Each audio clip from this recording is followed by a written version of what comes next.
نیکیوں کے اس موسم بہار رمضان المبارک میں ضرورت ہے کہ ہم انسانیت کی سب سے عظیم ہستیاں انبیاء کرام کے قصے سنیں تاکہ ان کی روشنی میں ہم اپنی زندگی میں سدھار لا سکیں۔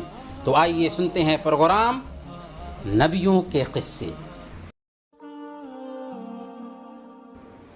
بسم اللہ والصلاة والسلام علی رسول اللہ وبعد۔ محترم ناظرین، السلام علیکم ورحمۃ اللہ وبرکاتہ۔ پروگرام نبیوں کے قصے میں آپ سب کا استقبال ہے۔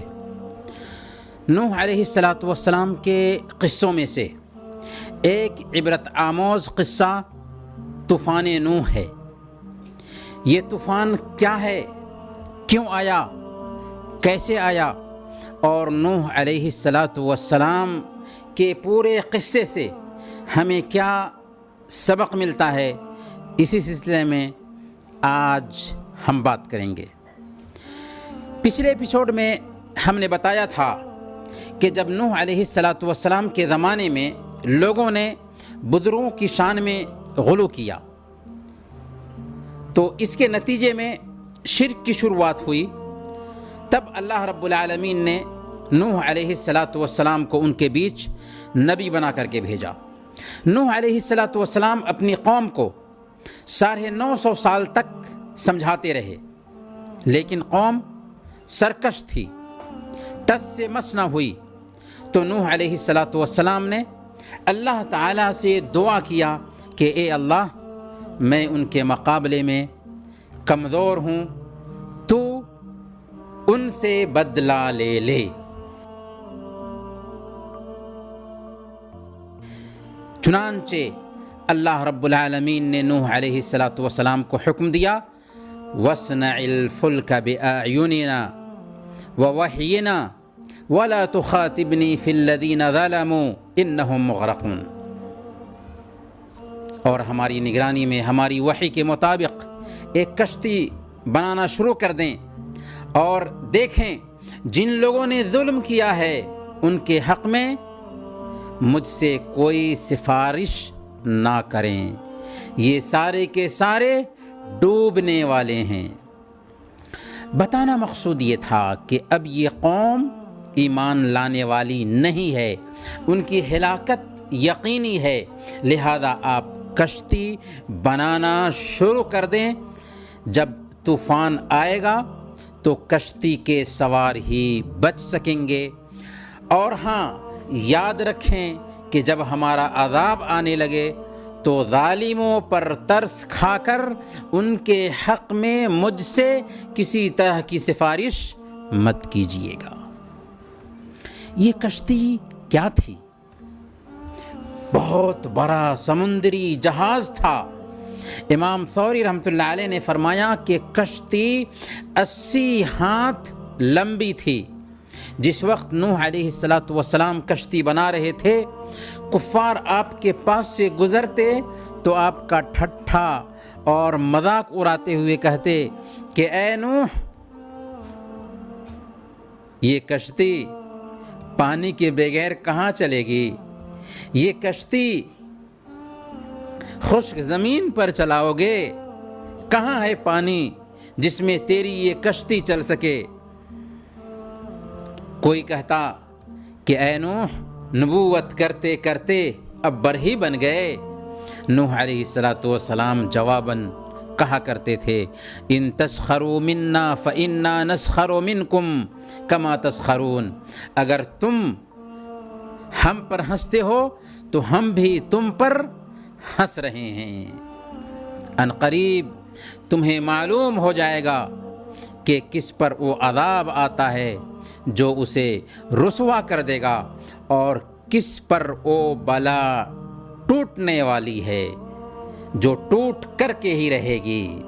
جب کشتی تیار ہو گئی اور نوح علیہ السلام اللہ کے حکم کا انتظار کرنے لگے تو اللہ تعالیٰ کا حکم آیا کہ ایمان والوں کے ساتھ ہر قسم کے جانور کا ایک ایک جوڑا، یعنی نر اور مادہ، کشتی میں سوار کر لیں تاکہ اس کی نسل باقی رہ سکے۔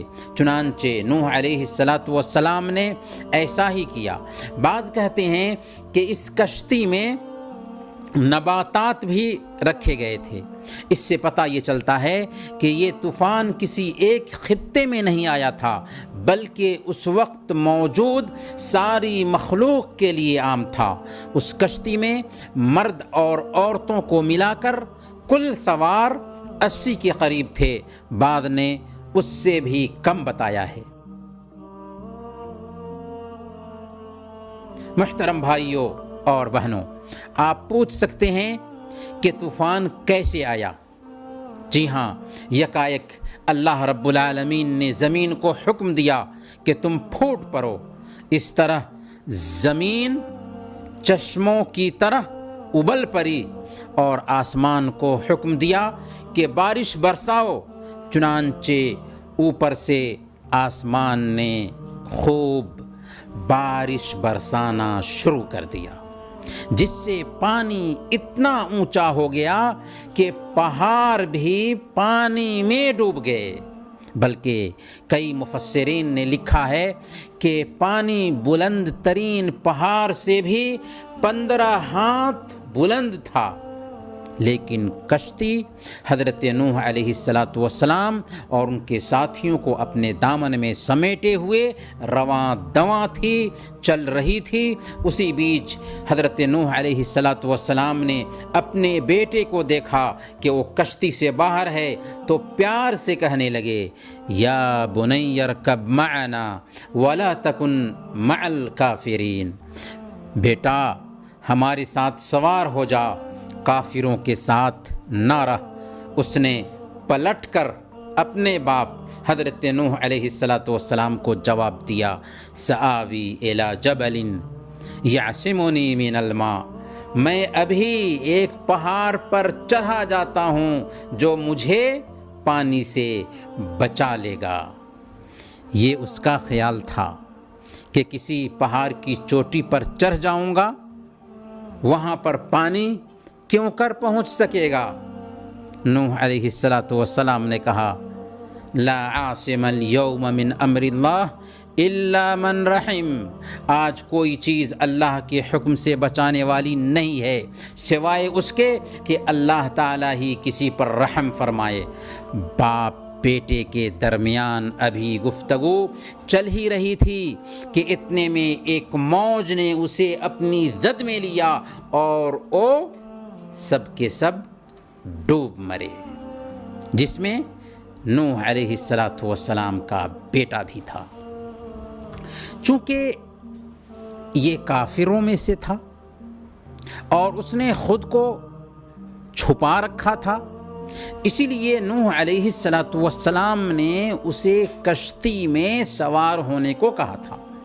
اس طرح اسی طوفان نے کشتی کے سارے سوار کو بچا لیا اور کشتی کے سوار کے علاوہ سارے لوگوں کو ڈبو دیا۔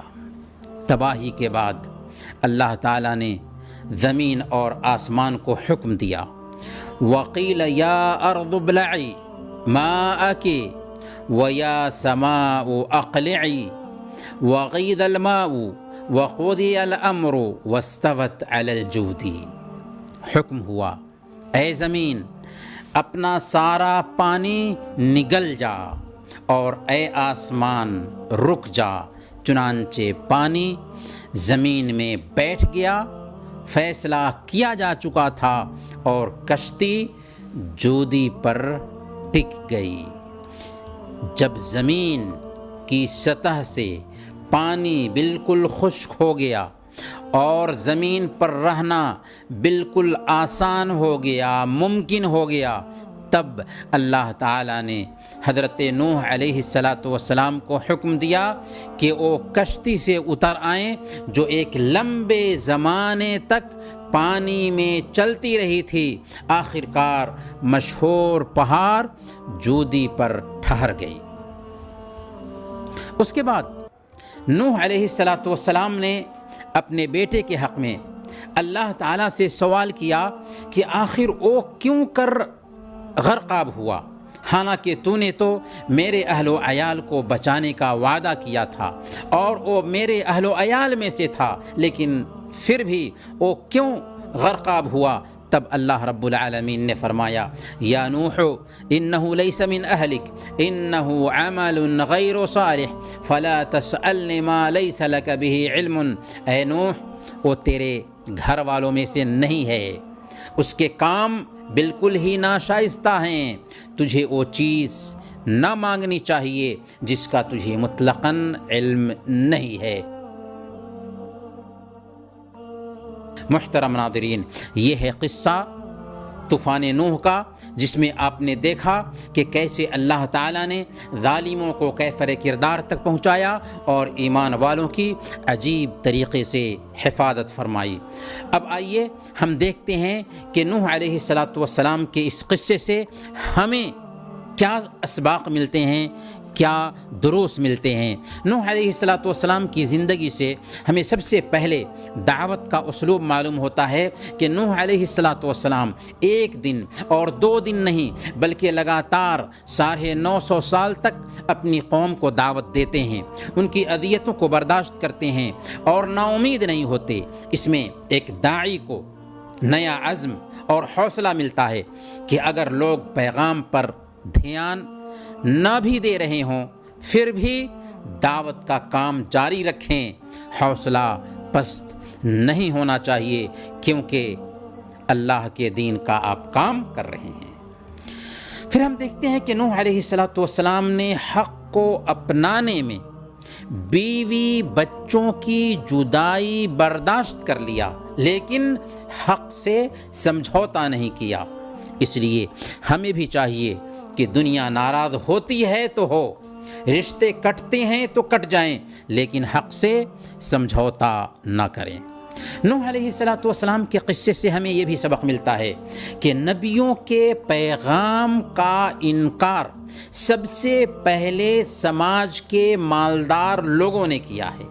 مالداروں کے سامنے سب سے بڑی رکاوٹ ان کی انا ہوتی ہے، جس کی وجہ سے وہ حق قبول کرنے سے محروم رہ جاتے ہیں، جبکہ غریب اور کمزور لوگ اپنی سادگی اور نرمی کی وجہ سے حق قبول کرنے میں پہل کرتے ہیں۔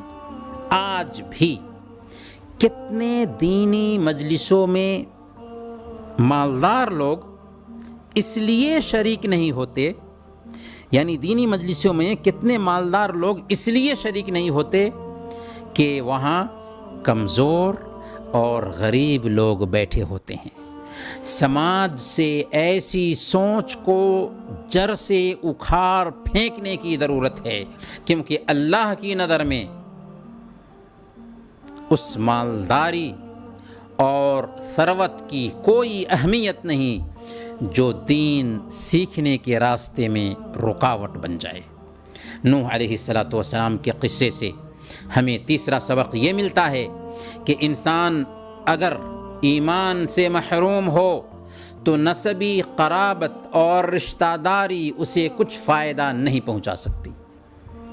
اسی لیے نوح علیہ السلام کا بیٹا اور ان کی بیوی ایمان سے محروم ہونے کی وجہ سے طوفان میں کافروں کے ساتھ غرقاب ہو جاتے ہیں، کیونکہ اصل بنیاد ایمان ہے۔ اگر ایمان سے محروم رہیں تو نسب کچھ فائدہ نہیں پہنچا سکتا۔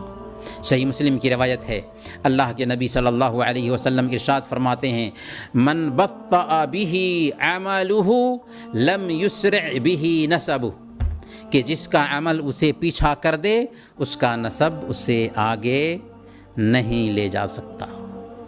نوح علیہ السلام کے قصے سے ہمیں چوتھا سبق یہ ملتا ہے کہ بری صحبت کا انجام ہمیشہ برا ہوتا ہے۔ نوح علیہ السلام کا بیٹا کافروں کے ساتھ رہنے کی وجہ سے اسلام قبول نہ کر سکا اور اپنے کفریہ عقائد پر جمع رہا، یہاں تک کہ طوفان میں بھی غرقاب ہو گیا۔ اس لیے ہر آدمی کو چاہیے کہ نیک صحبت اختیار کرے اور بری صحبت سے بچا رہے۔ نوح علیہ السلام کی زندگی سے ہمیں 5واں سبق یہ ملتا ہے کہ اس دھرتی پر شرک بزرگوں کی شان میں غلو کرنے کے نتیجے میں پھیلا ہے۔ آپ نے دیکھا کہ کیسے نوح علیہ السلام کے زمانے میں 5 بزرگوں کے مجسمے بنا لیے گئے۔ جب مجسمے بنانے والے گزر گئے تو شیطان ان کی اولاد کے پاس آ کر ان سے کہنا شروع کر دیا کہ تمہارے آباء و اجداد پریشانی میں ان سے مانگتے تھے اور ان کو ملا کرتا تھا، تم بھی ان سے مانگو۔ اب کیا تھا؟ لوگوں نے انہی سے مانگنا شروع کر دیا اور شرک کی شروعات ہو گئی۔ اس لیے ہمیں چاہیے کہ بزرگوں کی شان میں غلو کرنے سے بال بال پرہیز کریں، بچیں۔ محترم ناظرین، انہی چند کلمات کے ساتھ ہم آپ سے رخصت ہوتے ہیں۔ اگلے ایپیسوڈ میں انشاءاللہ پھر ملیں گے، تب تک کے لیے اجازت دیجیے۔ وصلی اللہ علی نبینا محمد وعلی آلہ وصحبہ اجمعین۔